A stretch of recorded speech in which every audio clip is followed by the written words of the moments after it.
Tuesday, you've come to expect Jake Fromm. That will happen on today's show. Connor Riley with a preview of fall camp, which begins really, tomorrow for Georgia. We'll hear from Kirby Smart on Thursday. Players report Wednesday, kind of get going, on Thursday, maybe better explanation of that schedule.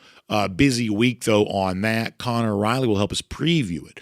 We'll talk about today why the Georgia schedule is in the spotlight for ESPN. And off the top of the program, an SEC network analyst, a little bit of criticism of the narrative around Georgia's wide receivers. What does he mean by this? Well, there's some debate about that.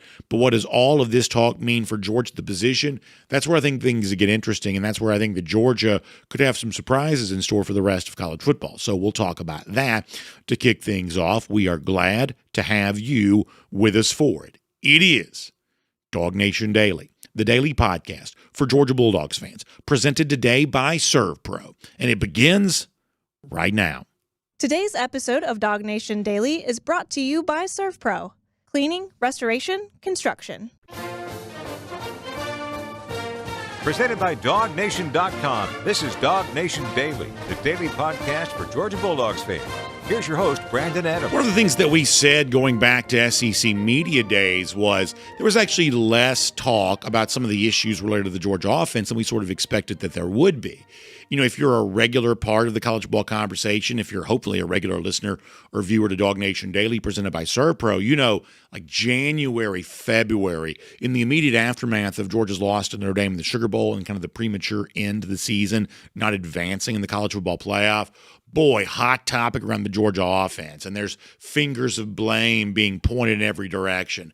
People are talking at the time about Mike Bobo. They're talking about the Georgia offensive line. They're talking about all sorts of things that could have perhaps prevented Georgia from being as good as it could have been on that side of the ball a year ago. And the discussion was ongoing about how they got better or need to get better for that in that way in 2025. And what I thought was interesting a couple of weeks ago at SEC Media Days, the best that I could tell, a lot of that had just sort of died down, that it was just not as prevalent as it was when, like, Paul Feinbaum is going on Atlanta radio station saying that you could find a better offensive coordinator than Mike Bobo walking up and down Peachtree Street. You know, that was obviously bombastic and ridiculous on its face, but that's the sort of thing we heard a lot in the early months of 2025. We don't hear nearly as much about that now, at least we haven't. I do think it's going to be interesting to see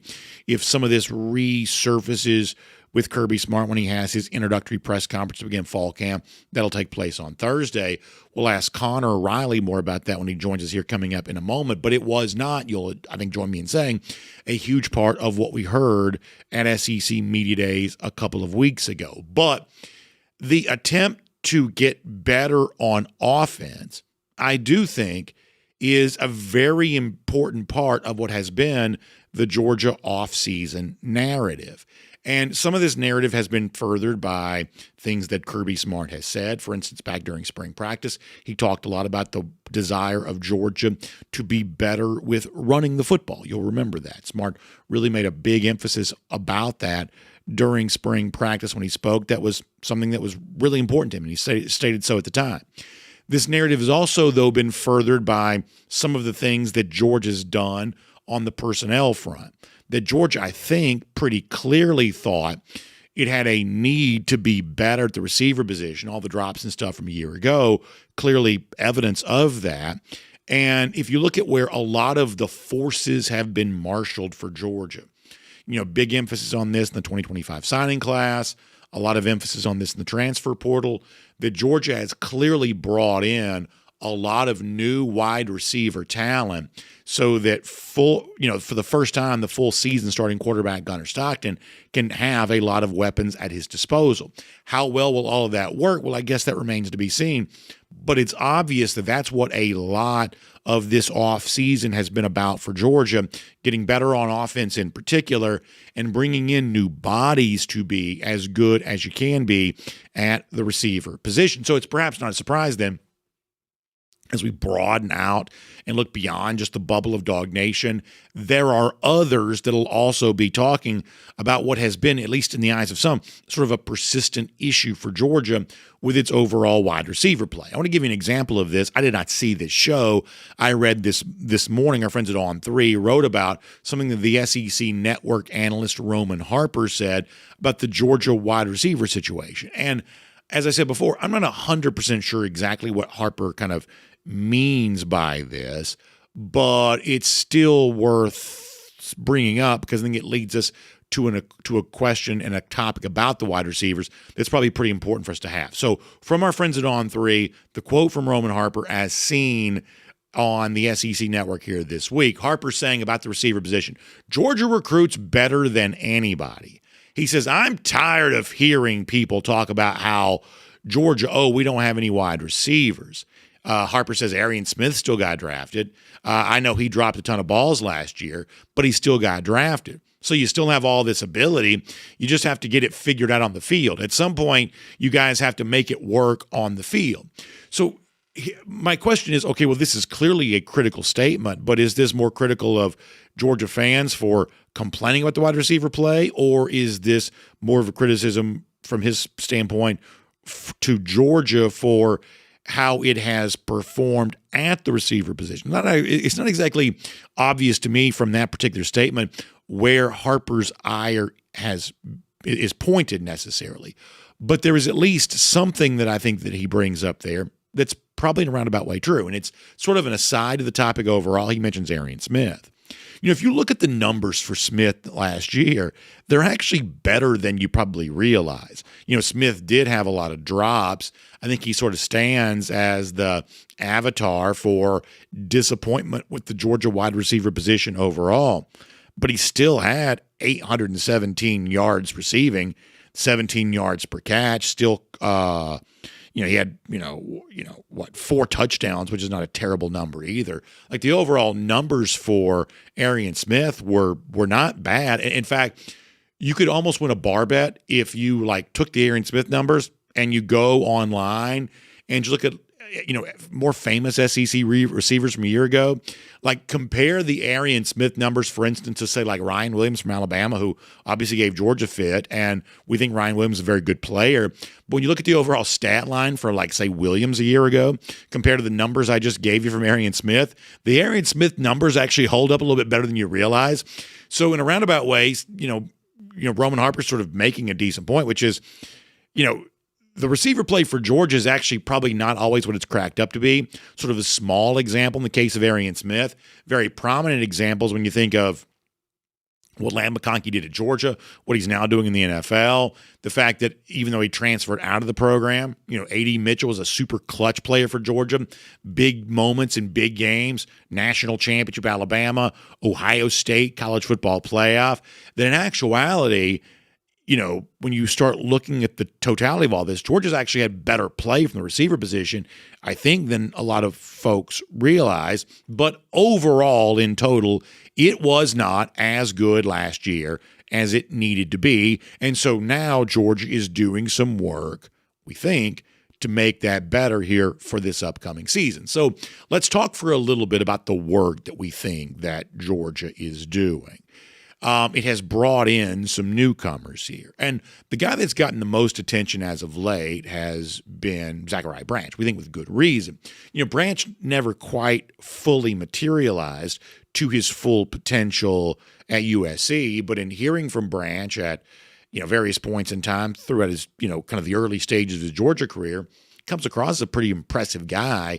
Whatever plagued him at USC that kind of held him back from being as good as he once flashed the potential of being doesn't seem to be some sort of character deficiency or anything like that, because when Branch spoke during spring practice, I think he made for himself a lot of admirers, and a lot of his Georgia teammates have been really complimentary of him. So right there, when you're thinking about guy who could be sort of a big-time impact player, and in fact, I saw the other day that he's one of the major sort of NFL draft previews had him as the number 4 slot receiver of the upcoming NFL draft. I mean, that to me seemed pretty good. I feel like I'll take that. I mean, that seems like a lot of, kind of sort of talent value to sort of bring into the Georgia program. There are a lot of people who like what Zachariah Branch, I think, has the potential to bring to the table for Georgia. But here's what you should know. Many of you do already know this. For as much chatter as Branch has gotten thus far at Georgia, and as much as he has the potential of being all SEC, pretty, valuable NFL draft prospect, in the early days of this calendar year, winter workouts, pre-spring practice, for as much as there was complimentary stuff sometimes said about Branch, the first receiver this year that from people who know somebody who knows somebody who knows somebody, the first receiver that I heard positive things said about was the other transfer receiver. And that's Noah Thomas.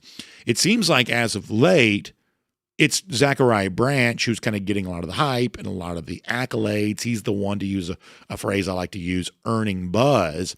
But boy, early winter workouts, there were a lot of people who really liked what Noah Thomas brought to the table. Big-bodied guy, guy that has a chance, put up pretty decent numbers for a Texas A&M team a year ago that did not throw the ball particularly well. The overall Thomas numbers still hold up pretty well. Looks pretty good. And with Branch getting all the attention that he's getting, there are a lot of people who have been saying for months they think that Noah Thomas can be just as good, if not better. So let's think about that for a moment. If someone like Roman Harper from the SEC Network, who some of y'all don't like, if Harper says, boy, it's time for Georgia to change the narrative of the receiver position and it's time for them to make it work on the field with the talent they have, well, bringing in new talent is Georgia's attempt to make sure that comes true. And a guy like Thomas could be just as, prominent in that discussion, as prevalent in that discussion as someone like Zachariah Branch could be. In fact, why don't we hear for a moment what Kirby Smart said by way of evaluation of the early days for Thomas here as a part of this Georgia program. This is from SEC Media Days just a few days ago. Yeah, he went through spring, and it was a learning progression for him, learning a new offense. We got a very NFL-style offense in terms of our terminology. It's very similar to what Coach Muckin used when he was here, and then Mike and James and Hartley and all the coaches on our staff have implemented other things and ideas. But the verbiage was important for him to learn. He worked extremely hard. He is a guy that's now starting to show his personality, and you get a little more leadership out of him day in and day out. He's got tremendous size. He's a great kid from a great family, and we've embraced him. We don't have a roster where there's an influx of 30 and 40 new guys from the portal. It's a very small community, so we're very inclusive. We welcome those guys, and I think he's been pleasantly surprised with how well he gets to know his teammates and how well they know each other. There's a word that Kirby Smart did not use in that statement that I believe he could have used. Kirby says we don't bring in 30 or 40 transfers. What Smart means is we're pretty selective with who we bring in. Now, that doesn't mean that every transfer that Georgia's ever brought in has come here and become great. Everything's going to be a little bit of a batting average. You're going to have some hits and misses. That's just natural in life. But Georgia's pretty judicious with its use of the portal. In other words, if it brings a guy in, it's because they believe he has a strong chance of being able to contribute to the program. And one of the things they base that on is what Smart describes. What kind of family do you come from? How well do you ingrain yourself in our culture? What kind of dude are you? Are you a good guy? Do people want to be around you? Or are people looking to create some distance between themselves and you as quickly as they possibly can? It sounds like Noah Thomas is a pretty good dude, the same way that my observation would lead me to believe that Zachariah Branch is probably a pretty good dude. These are pretty good dudes, seemingly, that Georgia's bringing in here right now.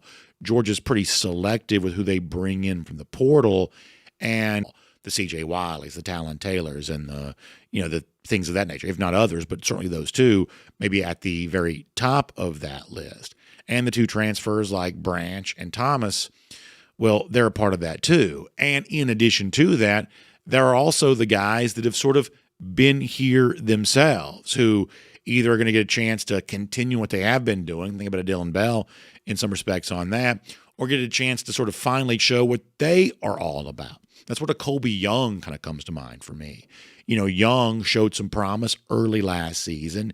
The story after that. And now he's back and ready to demonstrate what made him the sort of prospect that Georgia wanted to go out and get prior to the start of the 2024 season. I thought it was interesting the other day that ESPN kind of wrote him up as the so-called X factor for Georgia this year, the type of player that could be a hinge of, if he has as good a season as he could have, the entire fortunes for Georgia are raised, and if somehow that ends up not being true, well, maybe Georgia falters offensively a bit too, getting a lot of attention from ESPN, in other words.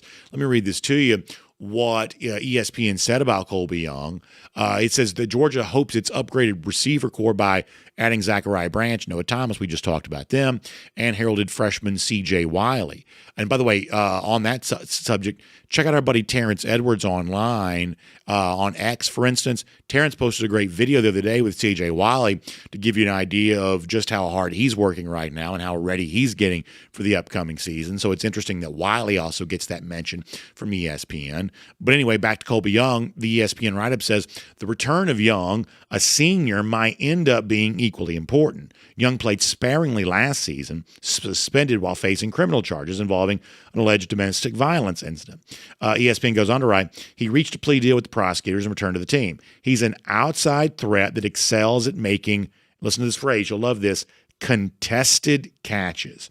Kirby Smart back during the spring saying, yeah, he gives you problems outside.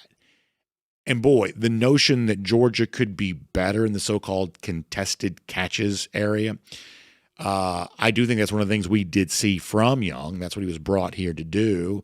Early days, he sort of did that, and now that his legal situation's been remedied, has a chance to now do that for the full season here in 2025. So let me sum all this up this way, and I think I've even said this in recent days. When a team in sports has a problem, what fans want is you to do something about it. You know, fans don't value continuity as much as organizations, programs do. Fans like change. Do something to fix what is broke. It's one of the reasons why, you know, fans call for a coach to be fired or players to be replaced or whatever else. Fans like change. As we get ready for the upcoming season, don't fail to notice how much change Georgia has brought to this receiver position. For those of you who kind of looked at sort of a lackluster, results a year ago and said, something doesn't quite seem as it should be with this receiver position. Notice that by its actions, Georgia seems to be suggesting, we agree. And we're going to upgrade the talent level through high school and transfer portal to make sure that's no longer the case here for 2025. Roman Harper goes on TV saying he's tired of hearing about this Georgia wide receiver issue, whatever it might be. I think you're kind of led to believe that Georgia itself might be a bit tired of that as well. And it seems like this program has plans to tell an entirely different story involving this position in 2025. My name's Brandon Adams, and this is DawgNation Daily, the daily podcast for Georgia Bulldogs fans.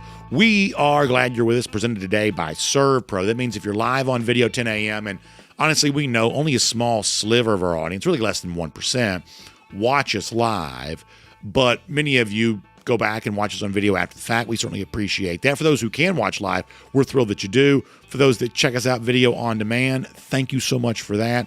Or if you listen to the podcast, we're coming up on 10th anniversary. Many of you kind of know that. We recently celebrated our 2,500th episode of the podcast. Just awesome stuff, incredible longevity, the professional privilege of my life, of course, doing this show.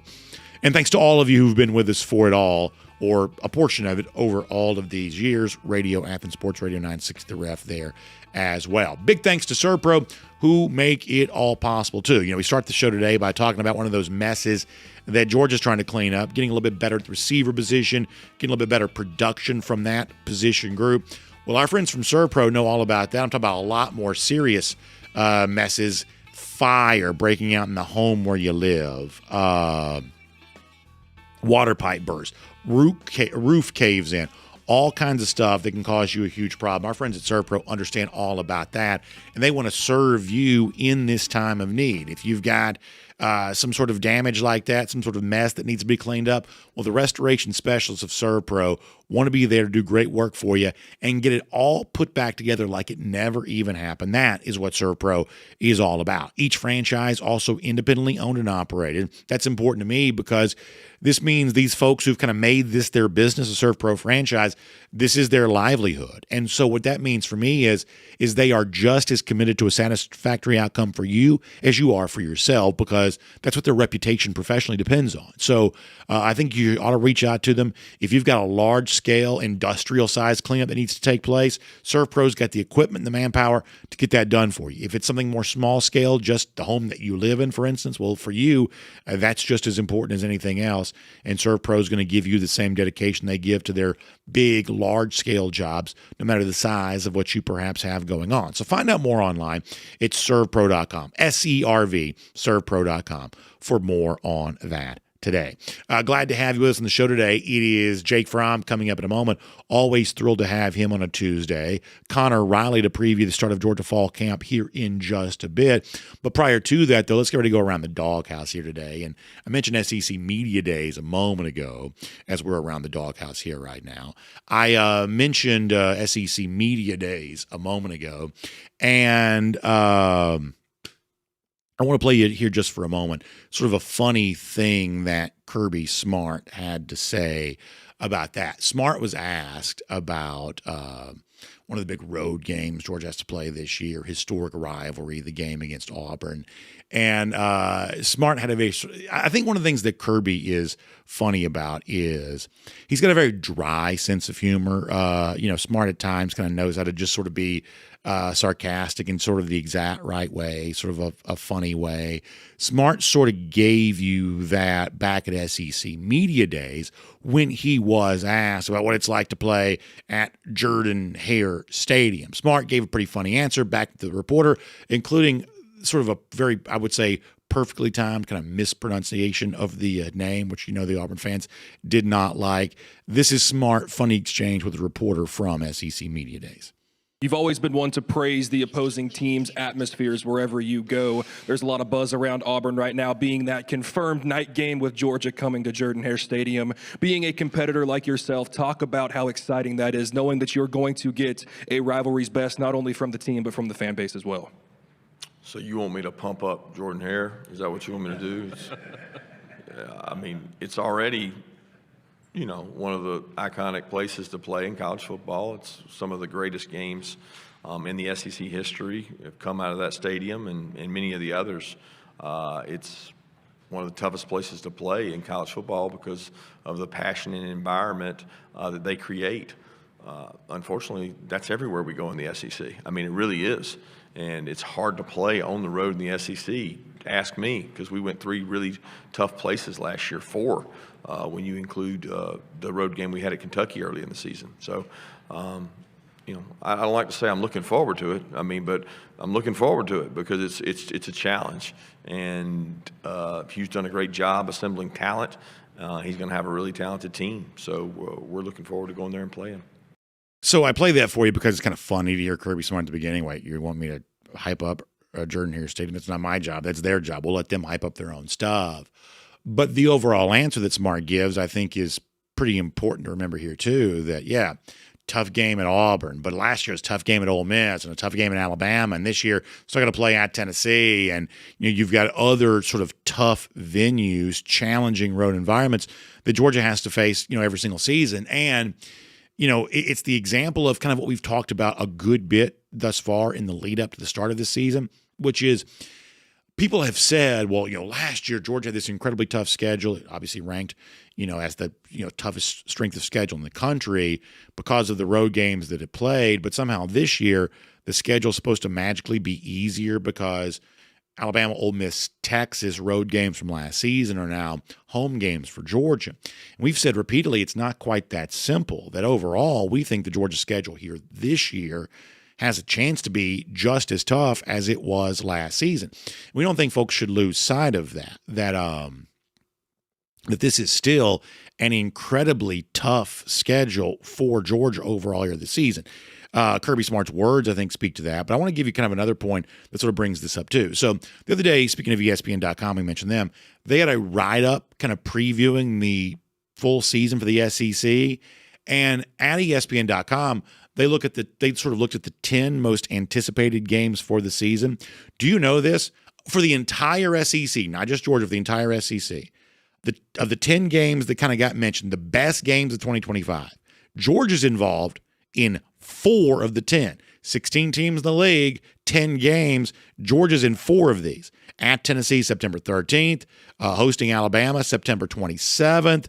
On and on you go here, looking at all these big games against, Georgia on November 15th, Ole Miss on October 18th. That's before you get to the really tough road games that we just talked about. That the Georgia schedule this year filled with the sort of games kind of already getting the attention from the SEC, and still with a trip to Tennessee, a trip to Auburn, maybe Mississippi State, but certainly Auburn, Tennessee, the sort of very tough road environments that kind of define the toughness of last year's schedule. So keep this in mind. This is really entertaining for fans because week to week, I don't know that you've seen Georgia play a more interesting slate than it's played kind of the last couple of years. But boy, it's tough on the coaches and it's tough on the players. The grind is intense. And obviously, if Georgia can come through this mostly unscathed, then by the time the year is done, it'll certainly count among the nation's best. And that is Around the Doghouse here today on DawgNation Daily, presented by ServPro. And to sort of keep this conversation going, actually, before I do that, speaking of a tough road game, let me do this real quick. I don't want to forget to do this. Speaking of a tough road game for Georgia, obviously one of those is that game coming up against Tennessee. We're, of course, really excited about that, as challenging as it is, because for us, it's the return of the DawgNation invasion. And the response, even after just a couple of days of talking about this here on the show, the response to this has been fantastic here thus far. So I want to give you another chance to join us and be a part of our DawgNation invasion coming up in Knoxville later on this September. That means you need to be making your plans now for this big event. The website is DawgNation.com/tailgate/Tennessee. That's DawgNation.com/tailgate/Tennessee to be a part of our DawgNation invasion. On board the boat that day, you're talking about a great food experience, a bar for plenty of cocktails for you, plenty of fun to enjoy there on that. There'll be, special DawgNation shows, the DawgNation folks on hand hanging out with you. Of course, your chance to take home some DawgNation swag too. This was a huge event for us in 2023, one of the biggest we've ever done, and it's going to be even bigger here in 2025. And who knows, we may even make our way back on the SEC network like we were the last time we were there, because the party was so big, even they were taking notice of it. So one more time, online, it's DawgNation.com/tailgate/Tennessee to be a part of it. DawgNation.com/tailgate/Tennessee to be a part of that today. All right, Jake Fromm, before we're done, that's going to be a lot of fun. We'll make that around the doghouse. And now let's get ready to talk to Connor Riley here today on DawgNation Daily, presented by ServPro. From Athens and across the SEC or wherever the recruiting trail may lead, here's a DawgNation.com insider. Say hello to Connor Riley. Always glad to have him with us. Connor, we're talking about this. So ESPN, looking at the SEC, already kind of looking at how many of the games that Georgia plays that are among the, best in the country, best in the SEC, certainly for the upcoming season. I am of the belief that for all the attention Georgia got in 2024 for playing toughest schedule in the country, I really don't see a lot of reason why I think the 2025 schedule for Georgia will be dramatically easier. I just don't. I think some of that might be the fact that Georgia gets those 3 big games, Ole Miss, Texas, and Alabama, all at home, and this is a Georgia team.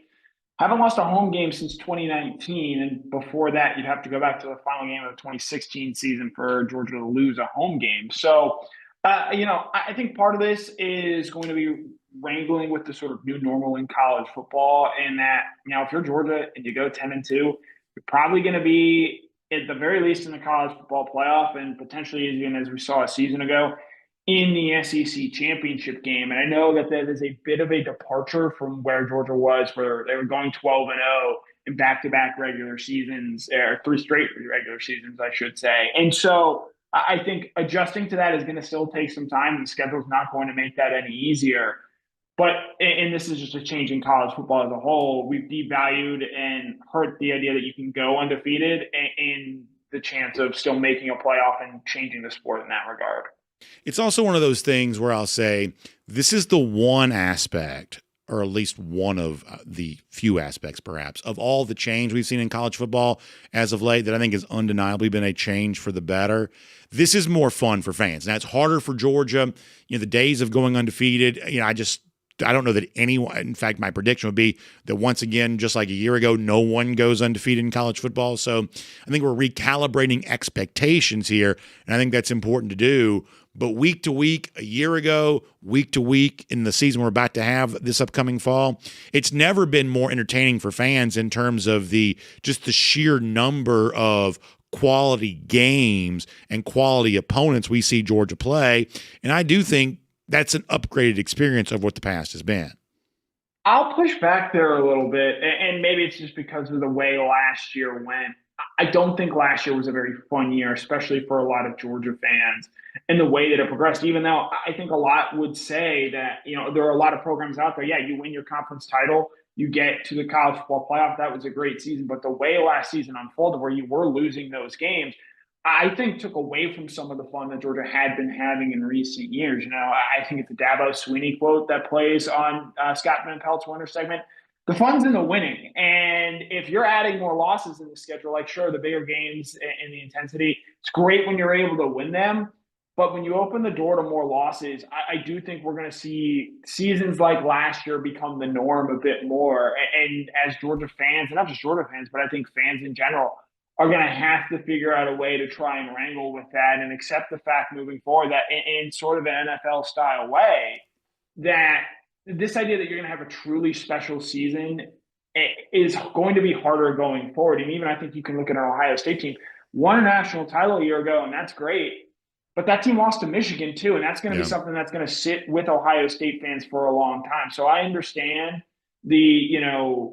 on its surface, talk about a more exciting season. But when you're not getting the same balance, like Texas is just straight up not playing the same level of schedule within the SEC that Georgia is, I don't necessarily know that these added games for a few programs is better for the sport as a whole. So I've got other topics I want to discuss with you, so I don't want to spend too long on this, but I do want to follow up on that a little bit. Maybe I'm just different than other Georgia fans. I can only express my own opinion here. But I had way more fun in 2024 than I did in 2023. Georgia had a better record in 2023. I think some people perceive it was a better overall team. I'm not sure I necessarily buy that. Maybe it was. But I thought even though there were obviously more bad moments in 2023, while there were more bad moments in 2024, I thought there were also more good moments too. The celebration in Austin in October, better than anything I believe that happened in 2023. Certainly the SEC championship win was better than that too. The sort of down moments were greater in number, of course, but the highest of highs, because of what Georgia was forced to endure, it was an entertaining season that I think gave me more reason to celebrate as a fan than the 2023 season did. One, the 2023 team, I think, at full strength was safely better than the 2024 team when you introduced Brock Bowers and Ladd McConkey into the picture there. So I think, again, it depends what you want college football to be. And, yes, you can have those one-off Saturdays where, like last year, I think everything fell into place for Georgia against Texas. You can include the Clemson win there as well as, something that I think we didn't really necessarily experience in the 2023 season. But as someone who was covering it and around the team on a day-to-day basis a season ago, and obviously you do a great job covering Georgia football with your podcast every day, I just did not get, and maybe this is just because there were just more straight up more losses, and just when people lose, they're in a worse mood. But even when things seem to be going quote unquote well, there was not the same level of impact. And I think you can even look at those home games a season ago against Auburn and against Mississippi State, where Kirby Smart called out the fan base for just not having the same traditional level of energy. And so, well, yes, there are more, I think, highs, and the highs, to your point, are higher. I wonder if that has and starts to have a negative impact over time in the week-to-weekness of college football in the way that it used to be, where every game felt like a big deal. And now that doesn't seem to be the case anymore moving forward, where you're going to have 3 or 4 felt like a big deal. And now that doesn't seem to be the case anymore moving forward, where you're going to have 3 or 4 really up and is able to sustain itself over the course of the season. So let me move to this. I asked John Stinchcomb this yesterday. I think you'll give me an interesting answer to this too. Georgia's not the favorite to win the SEC. They're not the favorite to win the national championship. So understanding that and knowing it's been a couple of years without a national championship here, it seems fair to say, and a lot of people might say this, that it's not quite national championship or bust for Georgia this year, meaning something below a national championship could fairly be considered a successful season. How would you say that Georgia should define its success or perhaps lack thereof for this upcoming season? For me, and this is colored by the way that things transpired a season ago, I think if Georgia's able to get to the college football playoff semifinal, that is a successful season, in that you have at least won one college football playoff game, potentially 2 if you fall outside of the top 4.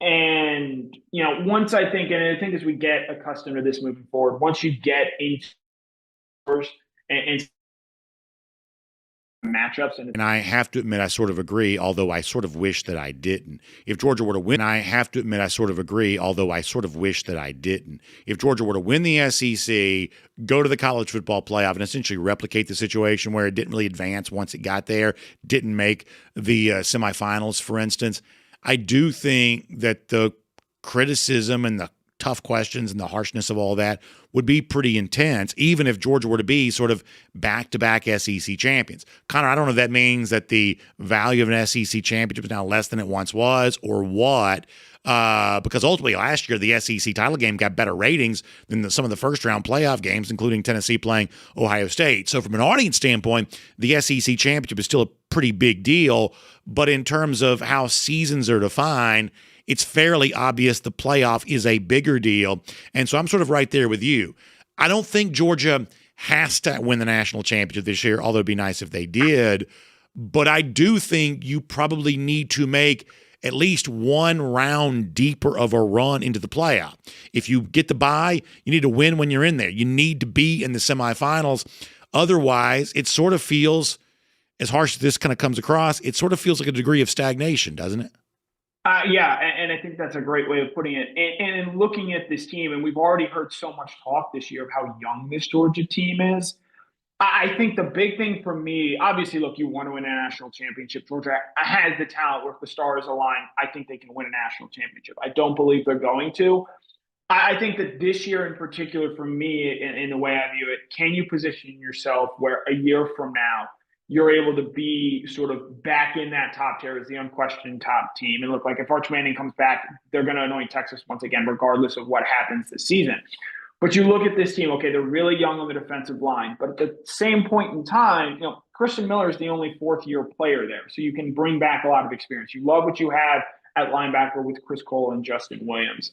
On the offensive side of the ball, you can have Nate Frazier, you can have Gunnar Stockton potentially, or Ryan Puglisi, depending on how the quarterback battle shakes out.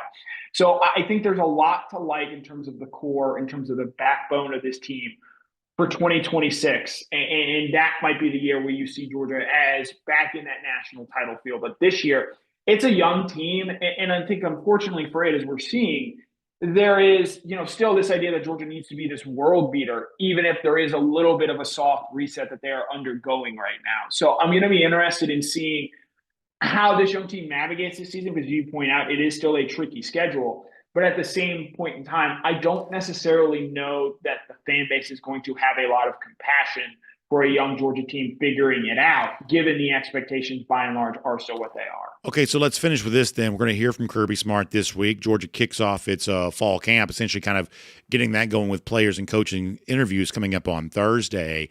I think the questions around Kirby at SEC Media Days are a little different than I thought they would be. There wasn't that strain of, hey, what's going on with your offense, and sort of reflecting the online criticism that Georgia was sort of taking in the winter months of 2025, fresh off that loss to Notre Dame. What do you think the hot topics with Kirby are going to be? Will he get questions about sort of offensive struggles from a year ago?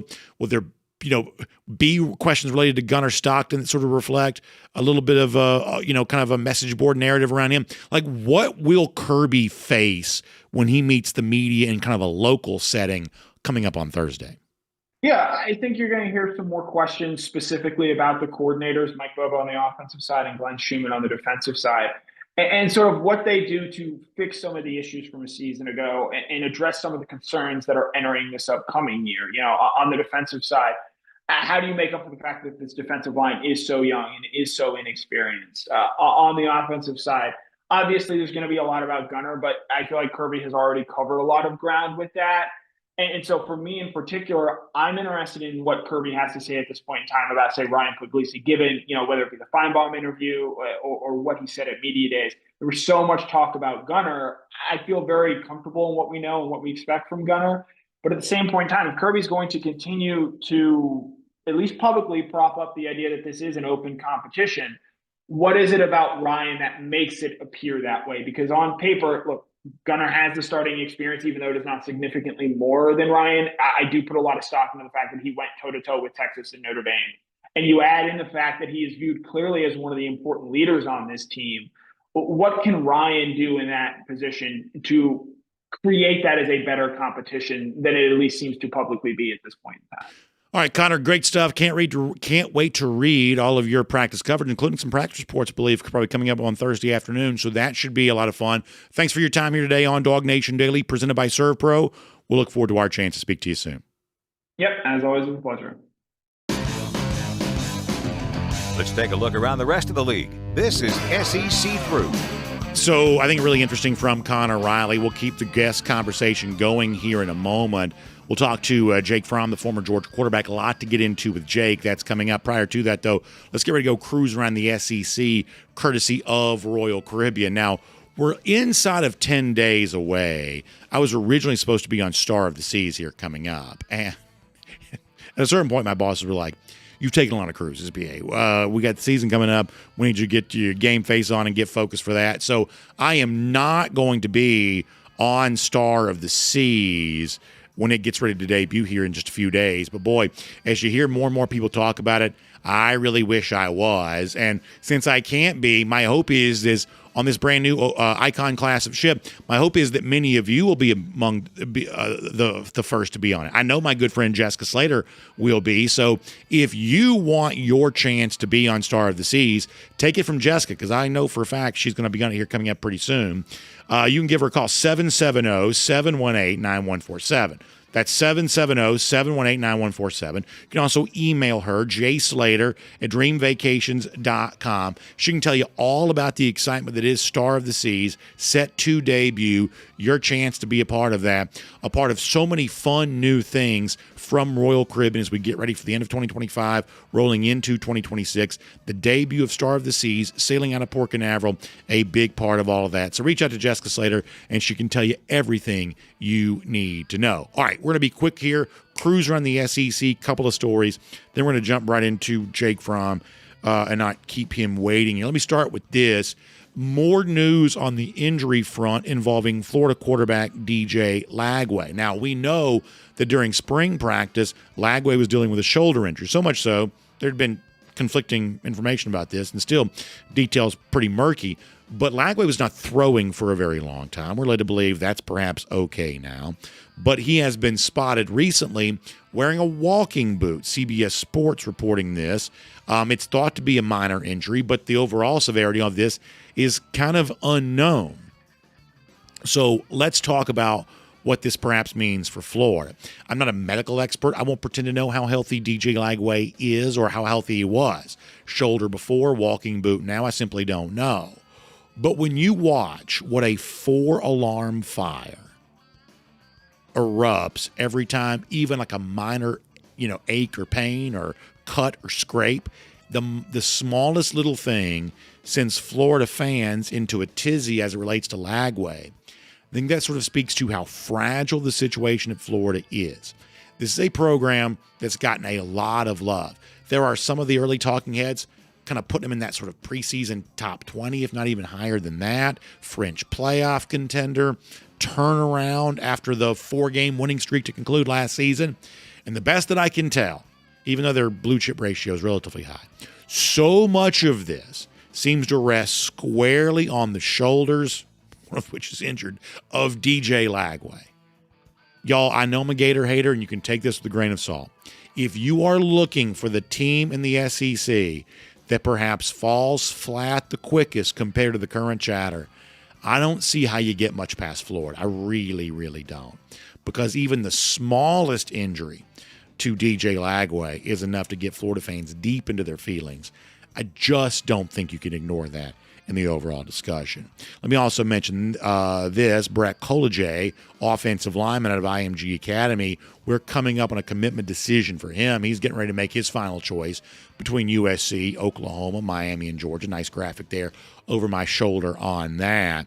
Smart money would suggest that Georgia's not likely to be the winner here. I think at one point in time people thought Miami. Now sounds like USC is getting some of the chatter there on that.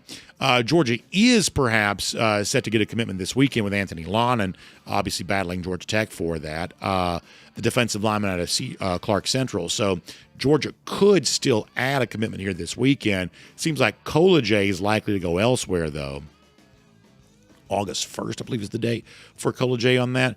He's perhaps likely to go elsewhere, which means in a roundabout way, what's left for Georgia here in this 2026 recruiting class seems like could be about done. Did a lot of work, busy work during the summer. Could be about done on all of that, as it looks like after this weekend. Kolojay going to go elsewhere, hoping to get Lonnan. We'll see if that works out, and then we'll kind of see what happens after that. I also had a story on Deion I want to get to. I'll mention this just briefly before we wrap up today's show. We'll get to that. Instead, for now, though, let's make that cruise around the SEC, and let's get ready to speak to Jake Fromm here right now as a part of a Kroger Fresh Take on DawgNation Daily here today.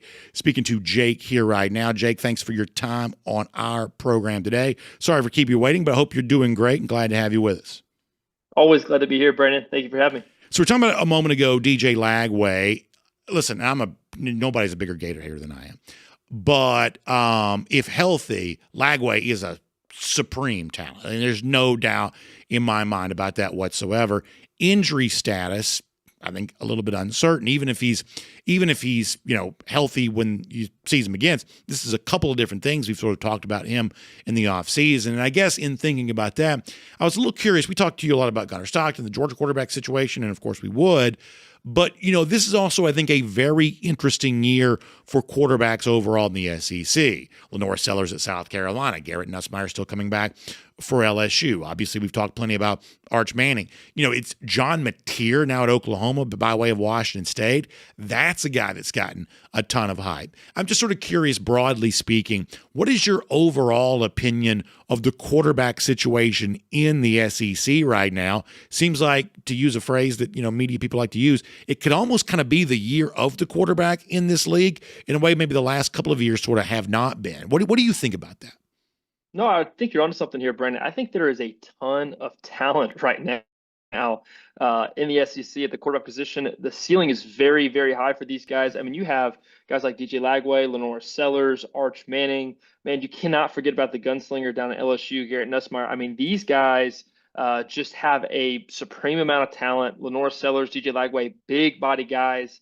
Obviously, Arch's last name is Manning. He's got all the tools that he needs to be successful in college and in the NFL. I mean, I don't know, man. When you kind of look at it as a collective group, John Mateer, he's getting a lot of hype right now. Can't throw Gunnar out of this mix either. I mean, there's some guys who can really sling the football in the SEC, and I think it's going to be a quarterback-driven league this year. To get into specifics, maybe I'm a Gator hater as well. To me, I think the jury's still out on DJ Lagway. Man, he has a huge uphill battle. Just continue to deal with injuries. Not good, man. He needs as many reps as he can get, and he needs to be taking those reps at practice. And I think camp's very important. But man, Lenore Sellers, he's a huge guy with a ton of talent. And people forget, man, South Carolina, that weird loss to LSU at home, a bad call, and they're arguably in the college football playoffs. So, man, South Carolina, Lawrence Sellers is right there. Man, Garrett Nussmeier, if he can kind of hone in and stay within the system and maybe not turn the ball over quite as much, Man, Garrett Nussmeier is right there with it. I feel like the weight of the world is on Arch's shoulders this year, and he has a very, kind of high standard that everybody's looking at him. But, man, if anybody can do it, I think it's him. Yeah, I think that's really interesting. And look, I mentioned what I said about Lagway. As a talent, I think he's probably, as good as anybody. But I do think it's a Florida team that has not been great in a long time, and they play essentially the same schedule this year they played a year ago, which is incredibly tough. So when I start to kind of make my own sort of formulations of predictions, I'm just sort of suspicious of that. And frankly, Jake, I feel sort of the same way about John Mateer. I think it's really funny that there are a lot of people that, as of 5 minutes ago, had not heard of John Mateer, and all of a sudden now they have him as best quarterback in the SEC and all of this stuff. Look, this is, and I'm not like anti-Brent Venables necessarily. I don't have a reason to be. But 5 minutes ago, this was like the most likely coach to get fired. I mean, there's been all this turmoil there in the offseason. And yes, they were very aggressive in the transfer portal. And of course, that has the potential to make them better. But this idea with a couple of transfers, you're going to fix what has been not the smoothest transition into the SEC for Oklahoma. I have to say, I just don't buy that. So if we're looking at the sort of big impact quarterback sort of emerging, it's almost a little too cute to say, well, just like Cam Ward left Washington State, goes to Miami, wins the Heisman Trophy, now John Mateer is going to bring the offensive coordinator, leave Washington State, come to Oklahoma, and it's going to work out sort of nice and tidy just like that. That feels like an evaluation for me that just sort of seems a little too cute. And I have no reason to be against Mateer. I don't even know him. But it just sort of seems like some of this is a little too much too soon as far as I'm concerned. Yeah, I definitely see it. But if it is a realm of possibility, it is even more possible in today's football. With Cam Moore doing it last year, man, being aggressive in the transfer portal, it looks like you can, get the fruits of your labor and rather quickly by getting a few key pieces. I think a guy everybody's forgetting about, this is kind of my juggernaut pick here, is Austin Simmons at Ole Miss. Mm-hmm. I saw enough after his one drive against Georgia when Jackson Dart went down, man, just went absolutely cruised down the field, made it look easy. He's in the Lane Kiffin offense. Ole Miss is just gonna have weapons. It's what they do. I don't know, man. I think he could be geared up for a good year as well. I think it's a good point. I really do, because I was unfortunately very impressed with him during that drive. He is a terrific athlete. I think he brings an interesting spark. And by the way, Jackson Dart has a better year last year than people realize. So that's already a program that's kind of found some success. The quarterback position. I think that's a good point. Let me shift gears to something else, which is the Georgia wide receiver situation. We started the show by talking about kind of the persistent narrative there on that and what Georgia has done. Try to correct that by, bringing in some fresh new bodies, by, bringing in Noah Thomas, you bring in a Zachariah Branch. We've certainly talked plenty about all of that. I guess as we're kind of now here on the doorstep of the season, as a guy, as a quarterback that sort of knows what it's like to deliver the football to weapons such as this, who are the wide receivers from Georgia that you're perhaps most interested in as we get ready to begin this upcoming season? Well, what I love about is the competition that you're going to get between, kind of the big body guys and the joystick slot guys, right? You got Noah Thomas and Colby Young duking it out, as an X and a Z receiver, and then you have Dylan Bell and Zachariah Branch kind of duking it out in the slot and being a key piece you can move around. The big body guys are huge. You got to have them. Got to have that trust guy that you can have, in the red zone, third down. Just brings just an array of options to an offensive play caller. And I don't know, you kind of forget about London Humphreys a little bit. Yes. He was kind of big on third down for us last year. And, him being where he's at with these other four names that we've mentioned, right? He's going to get a very favorable matchup on third down and man coverage. Going to get the third, fourth, fifth corner. It's going to get a favorable matchup maybe on a safety. So I don't know, man. There's plenty of guys to be able to throw the ball to, and it's going to kind of come down to Gunner and his comfort level and what is accomplished throughout this very important training camp. I want to follow up with you on that here in a moment because I think you bring up a really interesting point. Before that, though, let me remind people, it is our Kroger Fresh Take with Jake Fromm here today on DawgNation Daily, presented by Kroger. And, of course, if you want the best of everything that Kroger has to offer right now, making the most of your summer, getting ready for back to school, that back to school shopping stuff is happening because, listen, we got school systems in Georgia. They're basically getting ready to start here, too. So if you need the supplies to go in the book bag or the, food to go in the lunchbox or, you come home and want to have a good dinner too. You got to get everybody charged up the next day for sports and school and everything else. Well, our friends at Kroger got you on all of that. So find out more online by going to Kroger.com. Or if you want to have more time, convenience, and even save money on the stuff that you're buying for back to school, become a Kroger Boost member. It's Kroger.com/boost for more on that. Get free grocery delivery and pickup, twice the fuel points on the things you're already buying. Kroger.com for a lot more on that, or Kroger.com/boost to learn more about the Kroger Boost membership program. So, Jake, let me quickly follow up with you on this because I think you bring up a really interesting point. And my read on this is, and perhaps I'm reading too much into it. Look, I thought that in the Sugar Bowl, Gunnar Stockton threw the deep ball pretty well, got plagued by a drop, but I thought he had some nice, impressive throws in that Sugar Bowl. But overall, when I look at Zachariah Branch, the work he's doing underneath, big body guys like Noah Thomas, Colby Young, we talked about them. I think that London Humphrey sort of fits in, at least in my mind, to the Zachariah Branch role a little bit. The picture I get, and you tell me if you think this is true, that Georgia is trying to give Gunnar weapons so that Gunnar can distribute the football, and whether it be, winning a sort of a, high point and kind of a sort of a phone booth type battle, or, kind of making a guy miss with lateral quickness the way that Branch does, that Georgia's trying to give Gunnar some weapons to make something happen after the catch or make sure the catch gets secured in sort of a contested ball type situation. A year ago, I don't know that Georgia was great with its intermediate passes. In other words, this sort of athlete, the big body guy in the case of Young and Thomas, the elusive guys in the case of Branch and others, kind of giving Georgia the opportunity to maybe do a little bit more of what it didn't do last year, when at times it sort of seemed like the passing offense was a little heave and hope, that maybe you're kind of creating more opportunities for athletes to sort of do their thing. Is that the read that perhaps you get on this? Yeah, I definitely think so. For me, my eyes were opened when I got to the NFL about how important it was, to deliver a catchable ball and to get this run after catch. I mean, that was just so important. Hey, you completed the ball, yes, but man, the margin for error is so small. We got to get it, 1 foot in front of the number because we don't want this guy to break stride, and we want to maximize his yards after catch. And I think that is coming to reality here this season, especially for Gunnar as well, man, to get him to be able to deliver balls, 5, 10, 15, even 20 yards down the field and get guys like Dylan Bell and Zachariah Branch. Man, let those guys go do what they do, man. Get the ball in their hands. Let them be playmakers.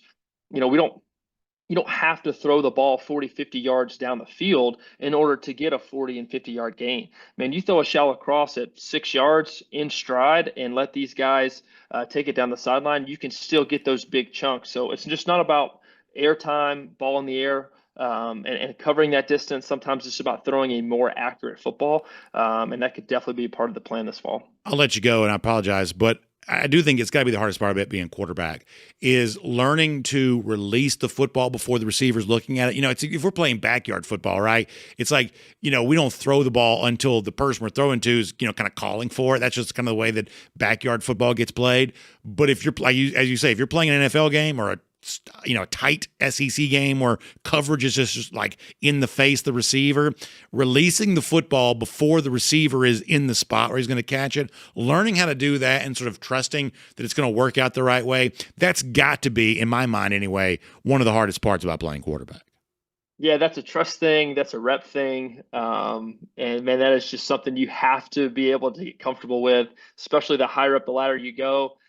The windows get smaller, the margin for error is much smaller, and man, you have to be able to let balls go, especially, man, in college. The hashes are a little wider and you're throwing a ball to the field, you have to let that thing go. Yeah. Otherwise you're just going to be late. So man, you got to let it go. You got to get the reps and got to get a good comfort level down with these guys because it's going to show up on Saturdays. Jake, it's super fascinating stuff. I appreciate you letting us kind of bounce that off of it because you know what it feels like to be out there. That's obviously valuable information for us. Thanks so much for your time. We'll look forward to doing this with you again soon as a part of a Kroger Fresh Take here on our program. Really appreciate that. Great stuff. Thank you, Brandon. See you next week. Great stuff there from Jake Fromm. Super interesting on all of that. I do want to give you kind of one more thing before we wrap up here. I mentioned this a little early. I want to make sure we kind of hit this here just for a moment. So we talked yesterday about the fact that Colorado coach Deion Sanders was set to have a announcement related to health. He's bringing his health, kind of medical people with him into a press conference. There had been some speculation about what that was. Well, we found out that Deion Sanders had been battling bladder cancer, and it sounds like now he's got a sort of a positive prognosis on that. He is going to remain as the Colorado coach, kind of, working through this. Deion was obviously away from the team a good bit during the summer. He has had other, various health ailments recently, but this is obviously the most serious there on that. It's worth your time to go listen to what Coach Sanders said, or I guess Coach Prime, as he's called. Worth your time to go hear some of the stuff that Coach Prime said because he's really honest, he's really candid, and it's weird for me because growing up, like Deion is like the most. He's like the coolest guy in the world, playing for the Braves, playing for the Falcons, obviously this legendary athlete and kind of a guy who brought a real cool vibe to it all. And you sort of want to think of guys like that as just being bulletproof against any sort of ailment, right?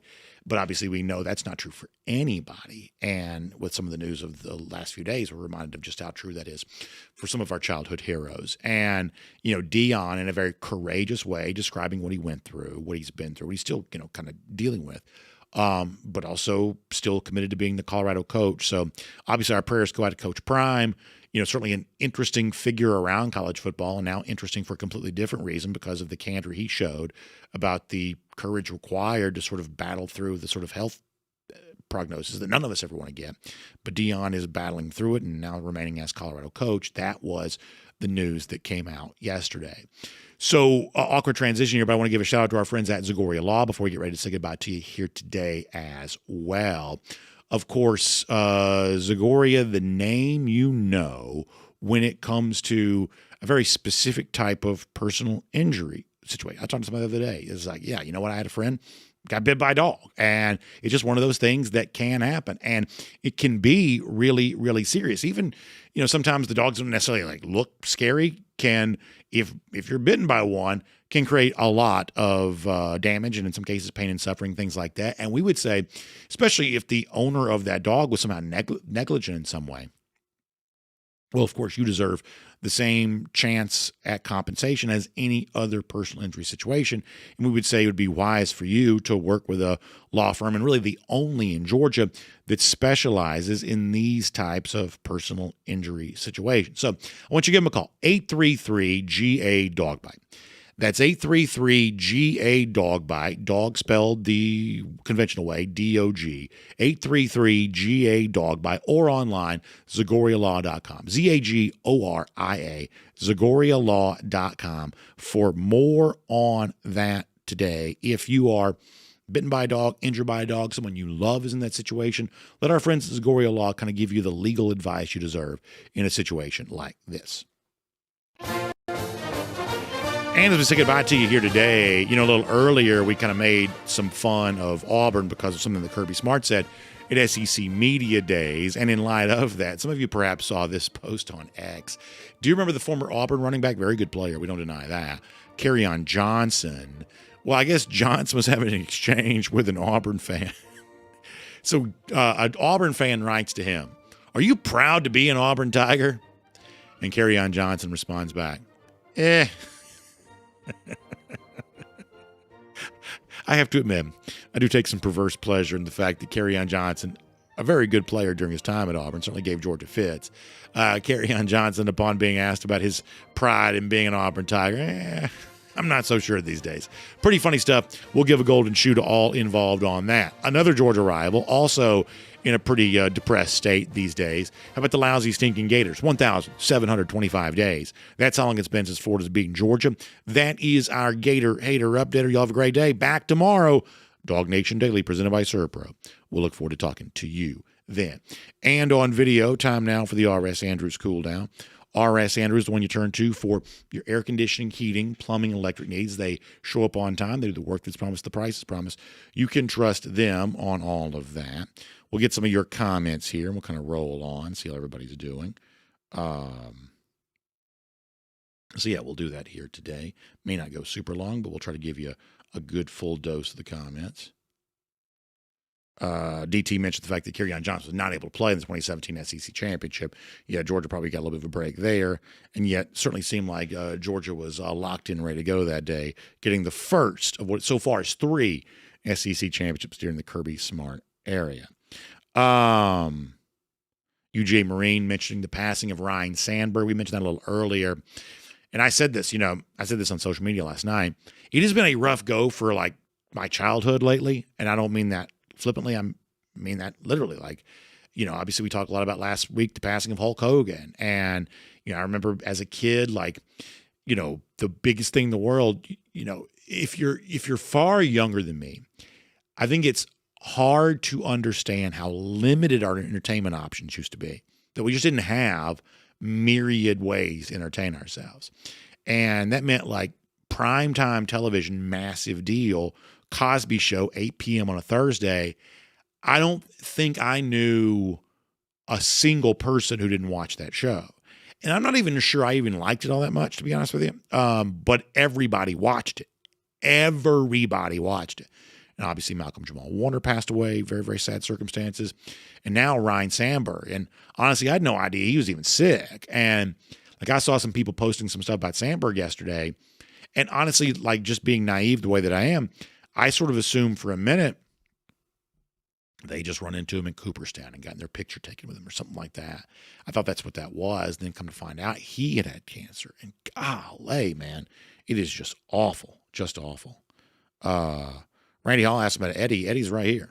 He's on the desk right here. Eddie's right there. Let's see what else. Johnny Prescott says, unlike the Braves, the Dogs appear to have won the offseason, upgrading the roster in the portal. Hopefully they can avoid the injuries and stars underperforming that have sunk the Braves. Yeah, I think that's true. I mean, look, there is an element to which the Braves season, at least to a degree, is kind of, they have not been the luckiest team in baseball by a long shot. And not just because of the starting pitcher injuries, although that's a big part of this too. If you get like really nerdy in the stat world, like the Braves run differential should suggest a better win-loss record than they currently have. If you care about like, and I realize that most of you don't, and you have every right not to, but if you care about like, say, what you call cluster luck, which is the sequencing, like baseball is a fascinating sport in that, let's say the result of an inning is 3 walks, 3 strikeouts, and a home run, okay? Well, the score could either be 1-0 or 4-0, depending on the order those things happened. It's a very important thing to understand. Same results, 3 walks, 3 strikeouts, and a home run. But if it goes strikeout, strikeout, walk, walk, walk, home run, strikeout, well, that's 4 runs. Whereas conversely, if it goes home run, walk, walk, walk, strikeout, strikeout, strikeout, that's 1 run. So the sequence of events in baseball, which you have no control over, has a huge outcome in the actual winning and losing of games. And if you care about that sort of thing, the Braves have not been very fortunate in the sequencing, what they call kind of cluster luck type stuff. So the Braves have had bad luck. In other words, some of the Braves is just flat out disappointing play. There's an element of that that's true.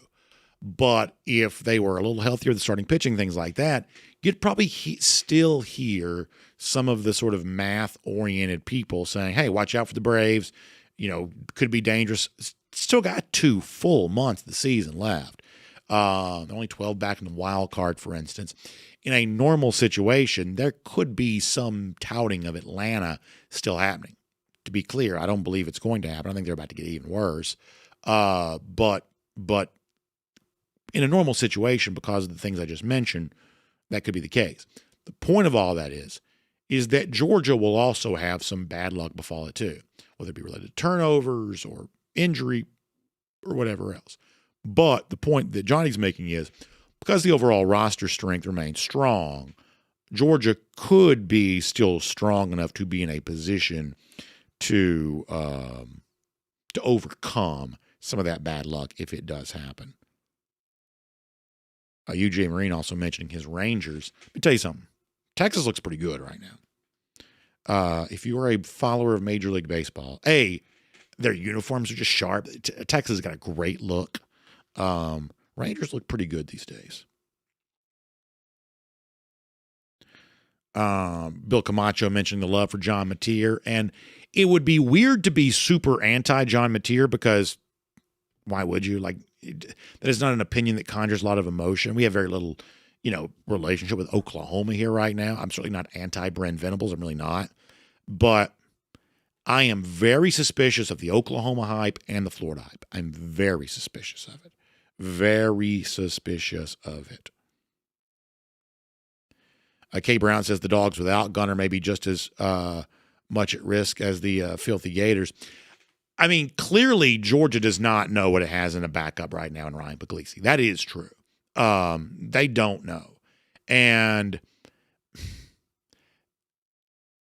obviously a lot of this fall camp is going to be, and listen, with all due respect, like Gunner has always been the starting quarterback for Georgia this season. Always been the starting quarterback for Georgia this season. That has been made abundantly clear to me by people who just sort of know this and are closer to this than I am. Gunner has sort of always been that guy. That's not because Georgia doesn't like Ryan Puglisi. They do really like Ryan Puglisi. And Puglisi, even in a world where Jared Curtis exists, Puglisi may be the Georgia starting quarterback of the future. That is a very strong possibility. Of course, that's the case. But right now, the job is, can you get Puglisi ready enough so that he's a capable backup? Like LSU's backup this year is the former Mississippi State starter, Michael Van Buren. Ole Miss's starting quarterback last year was Jackson Dart. Their backup is Austin Simmons. That's the guy that Jake was just praising. On and on we could go of like, when Jaden Daniels was winning the Heisman Trophy, Garrett Nussmeier was his backup. This is a league that has had very good backup quarterbacks in the past. Georgia has got to get Ryan Puglisi ready to be an effective backup. They do. So when Kirby says complimentary things of Puglisi, it is towards that end. As a future, the starting quarterback of Georgia, it could be him. I would not be surprised at all if Puglisi is the quarterback of the future for UGA, even at the expense of a former five-star like Jared Curtis. That clearly could happen. We've seen that kind of thing happen before. But for now, in the immediate present, I think the mission for Georgia is to get Puglisi ready to be an effective backup in the event he is called upon. And in the SEC, sometimes that happens.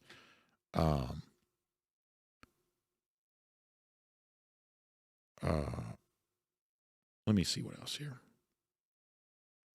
Grant Little says, how about 10-2 with a home playoff game? That's his prediction. I could see that being true. I really could. Let us see what else.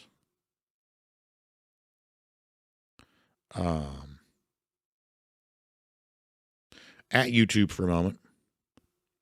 Spencer Clark mentioning what seems to be a sort of lack of cohesion within the Braves organization as a team. Seems that way. The sort of leadership quotient of, you don't have a Max Fried anymore. You lost Freddie Freeman, going back to Dansby Swanson. The Braves have lost over a series of years some of that very important nucleus that made them world champions in 2021. And they are clearly feeling the effects of that right now. They are.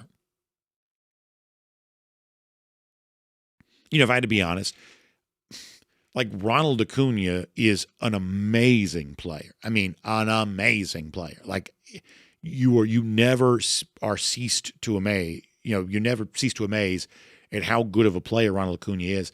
I don't know that he quite brings the same clubhouse vibe that previous, Braves have brought.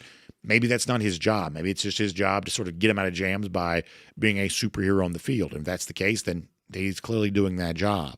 I don't know that I don't know that the locker room culture feels very good there right now, but obviously it goes without saying I am not in the locker room. Let's see what else.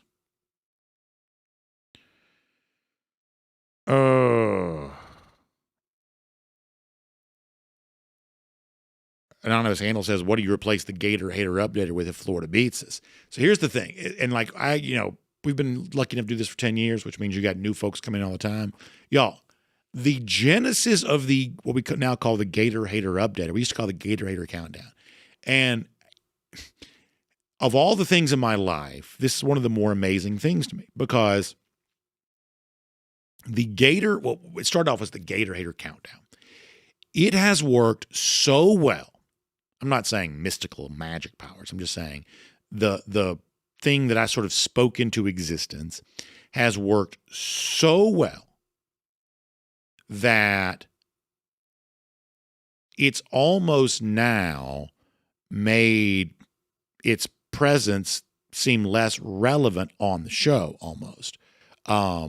That when we started the Gator Hater Countdown, going back a good number of years, going back 2016 is really when it was, going back to 2016, when we started the Gator Hater Countdown, our point was I was tired of seeing Georgia lose to Florida. I'd gotten sick of it. And because Florida had been where Georgia had been, national championship program, they'd won the East 2 years in a row in those particular years, even with like Jim McElwain as their coach. They'd won the East a couple of times. Understanding all of that, I said, Georgia needs to aspire to have a better rival. That this idea that Georgia Tech is the biggest rival for Georgia, that Georgia beats Tech with regularity, but oftentimes gets very little for it. That if you aspire to have just a better program as your biggest rival, good things could happen for you. Well, here, lo and behold, we are, almost 10 full years later, and Georgia has dominated Florida. And, I mean, almost exactly as I prophesied, if you want to say it that way. Excuse me. Georgia's also become itself a national championship program. That there would be just a series of successes that could come your way by beating Florida regularly that would not happen by beating some of the other teams in the Georgia schedule. And that's what it started off as. We only transitioned to sort of counting the days of Georgia reigning in this series once that became the thing that happened. But to begin with, it was 364 days from today, Georgia's going to beat Florida.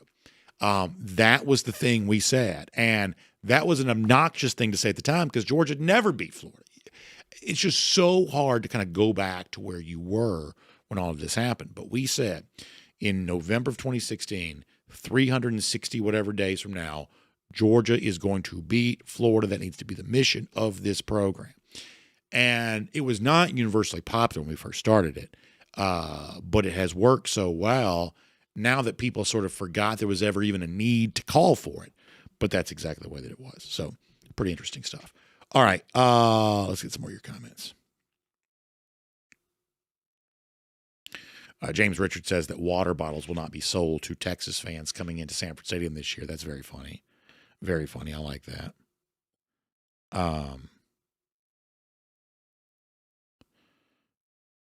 Chris Jacobs on the subject of Acuna one day signing an extension in Atlanta. Listen, I mean, you cannot stop being amazed at what kind of player he is. I mean, there's no doubt about that.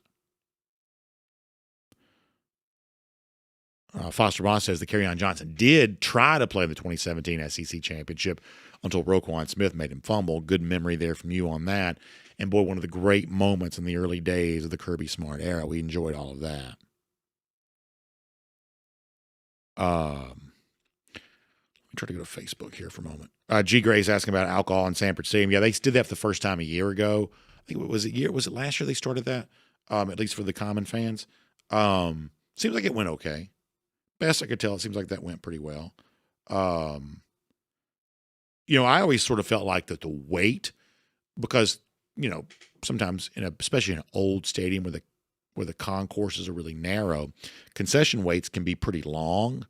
Georgia has done a lot to widen the concession areas, create more space in the stadium that sort of counts as a ticketed area. I believe that's one of the big reasons why the bridge is now, sort of quote unquote closed on game day, because I think they wanted to create additional ticketed area space, if I had to guess. That's my guess, which makes selling beer a little easier to do.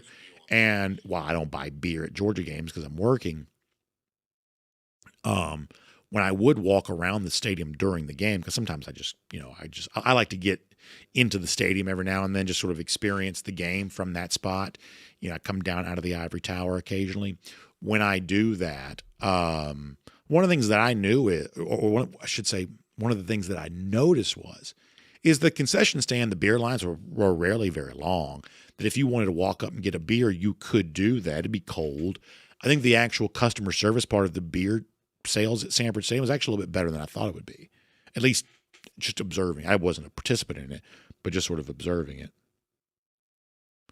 Ken Olcom says, how about that beautiful new Buford Stadium? $25 million improvement. Very nice. I guess the stadium at McEachern, where my sons play, takes second fiddle now that it's larger by 2,000 seats. Yeah, the McEachern Stadium is still really amazing. Really amazing. It is sort of the precursor for what Gainesville has done, what Buford's done now. Carrollton's really nice. If we're talking about sheer, niceness, I'm talking about, quality, I think I've got 5 that I would sort of put in that category. McEachern's clearly there. I'd say Marietta is there. And then I'd go Carrollton, Gainesville, and the new Buford Stadium. I haven't been to the new Buford Stadium, but it's obviously going to be in that. Those are the 5 that if you went there, you're like, oh my gosh, this is crazy. This is a high school stadium. There are a lot of really good venues. And frankly, some of my favorite places to go, with the old City Park used to be in Gainesville, or Barron Stadium in Rome, or where Lovett plays right there on the Chattahoochee River, or the old Grady Stadium. Some of the coolest venues in Georgia are not necessarily new or nice. They're just cool, quaint old stadiums. I think those are really cool. And some of those are my favorite places. But if you're talking about palaces, I think there are, am I leaving out an obvious one? I've never been to, say, the Hog Pen down in Colquitt County, somewhere like that. I've never been there. But of the ones that I've been to, the 5, really what I just sort of think of as a palace. The new Buford's going to be in that. And I'd go Gainesville, Carrollton, Marietta, McEachern. I believe that's what I'd do for that. Let us see what else. How about on Facebook? More on Facebook. James Richards asking on YouTube what the price of a beer was last year. I don't know that. That's a good question. I don't know. I'm sure expensive. They certainly weren't giving discounts on that, but I'm not sure exactly how much it was.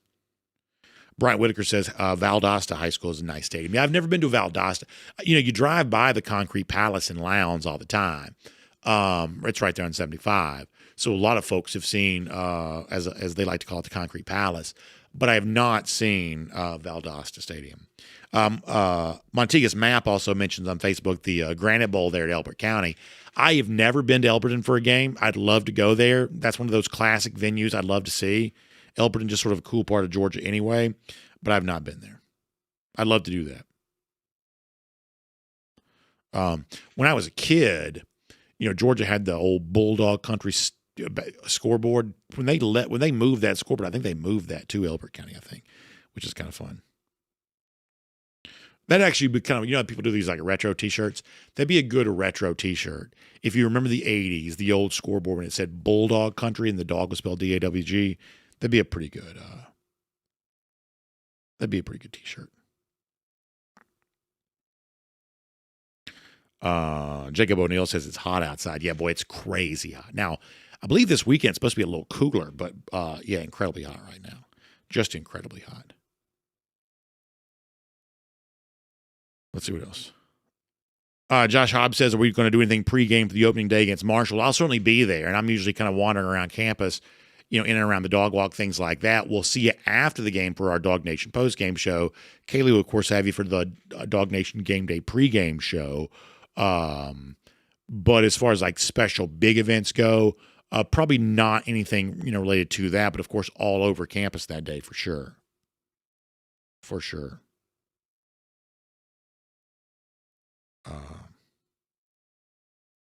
So looking forward to our regular game day coverage here coming up. Jacob O'Neill says Brantley County's got the best stadium in Georgia, so there you go there on that.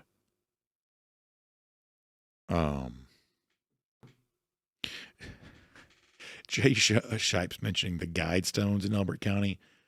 Like, maybe this is not an appropriate topic for the show, but like, what is the story with that? They got destroyed, right? But like, what was the story with the guide stones? I still don't feel like I understand this. Maybe there's nothing to be understood. Maybe it's just one of those weird things.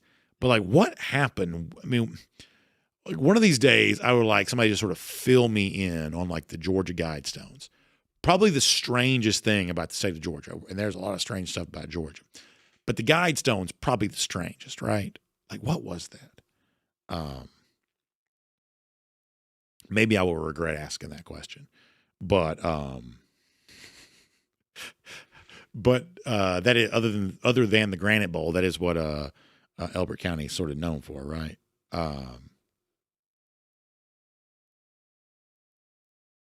Yeah, so Jay says an anonymous guy paid for it. But they were huge, right? Like gigantic. And probably pretty expensive too, right? So it's strange. Trevor Maffetone says, I'm opening up a massive can of worms. Yeah, I probably regret asking this. I'm sure I will regret asking this. And if anybody writes anything crazy, I'm not going to read it. But that is one of those strange things of, that's just really weird. It's just really weird, right? I don't know. Let us see what else. Jan Armistead also, and speaking of going back to the early days, so Gatorator Countdown begins in 2016. By summer of 2018, that's when Eddie the Blind Squirrel first appears, and we were sort of off and running after that.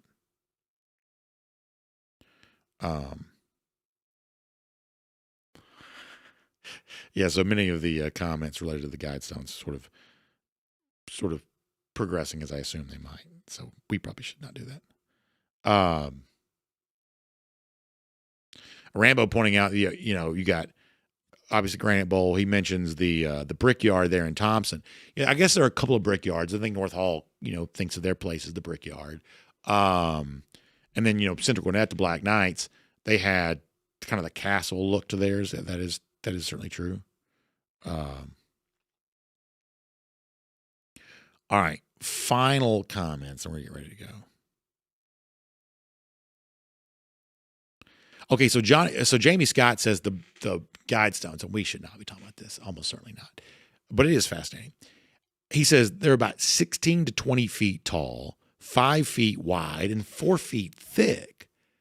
Like, that's super expensive. I mean, it's got to be super expensive, right? And hard to make. I mean, what a thing, right? That's really, like, I don't know that I'm quite that dedicated to anything, but someone was that dedicated to that.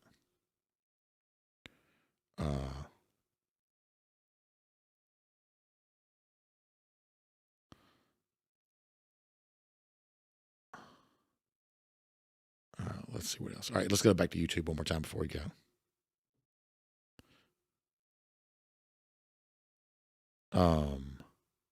Christy enjoys the shirt today. Christy, thank you very much. I appreciate that. Good to see you in the comment section, as always. Spencer Clark says the Cubs have a respectable history as an organization. Certainly a fun organization, right? I mean, they've sort of broken the curse and won the World Series, did that a few years ago. But, it's like, you had Andre Dawson, MVP. Ryan Sandberg won an MVP. You had some fun. I'm not old enough to have been alive during like the Ernie Banks era, but that was, good player. Ron Sano, Billy Williams. There's some good players that certainly came through there.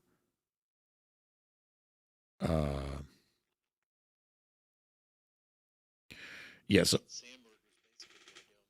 Yeah, in a lot of ways. Danny says that Ryan Sandberg's sort of their Dale Murphy. In a lot of ways, that's probably true. All right, we're going to get ready to go for now. Y'all check out RS Andrews online, rsandrews.com, for your air conditioning, heating, plumbing, electric needs. They show up on time. They do the work that's promised, the price promise. You can trust them on all of that today, including with it being very hot out here right now. You can get your air conditioning unit tuned back up to factory fresh specs. Trust RS Andrews on all of that.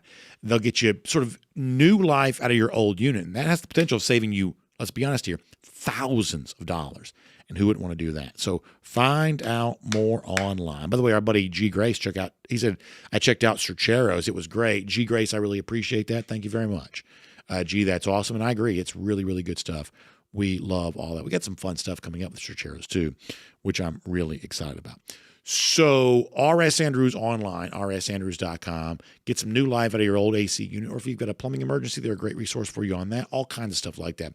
RS Andrews has got you covered on that. We're back tomorrow, DawgNation Daily, presented by ServPro. We'll look forward to talking to you then.